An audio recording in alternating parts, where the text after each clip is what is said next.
नव्या दिवसाची नवी बातमी। राज्यभरात महाशिवरात्रीचा उत्सव बघायला मिळाला। राज्यातील प्रत्येक शहरात आणि गावामध्ये लाखो शिवभक्तांनी शिवमंदिरात जाऊन दर्शन घेतले। सर्वत्र उत्साहाचं वातावरण बघायला मिळालं। पण या उत्साहाला हरिश्चंद्रगड येथे गालबोट बघायला मिळालं, कारण एक अप्रिय घटना हरिश्चंद्रगडावर घडली आहे। हरिश्चंद्रगडावर भगवान शिवाचं दर्शन घेऊन खाली उतरत असताना भाविकावर काळाने घाला घातला। गडावरून खाली उतरत असताना अचानक एक दगड निसटला आणि तो भाविकांच्या डोक्यावर आदळला। यानंतर दगड भाविकांच्या पाठीवर कोसळला। या दुर्घटनेत भाविकाचा मृत्यू झालाय। सुरेश किसन दामसे असं मृत भाविकाचं नाव आहे। ते 35 वर्षाचे होते।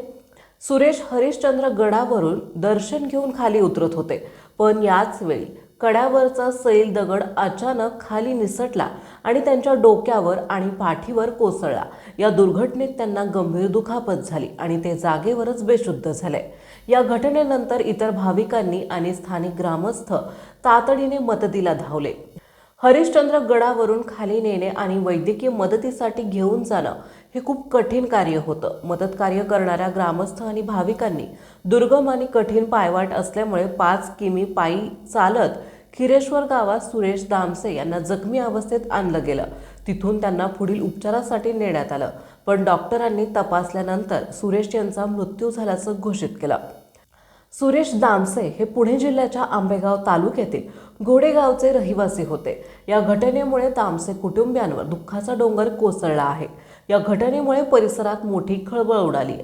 स्थानिक नागरिकांमध्ये या घटनेवर हळहळ व्यक्त केली जात आहे। अशा प्रकारे एखाद्या भाविकाचा मृत्यू कड्यावरील सैल दगड कोसळल्याने होत असेल तर प्रशासनाने काहीतरी उपाययोजना करावी, अशी मागणी आता जोर धरू लागली आहे।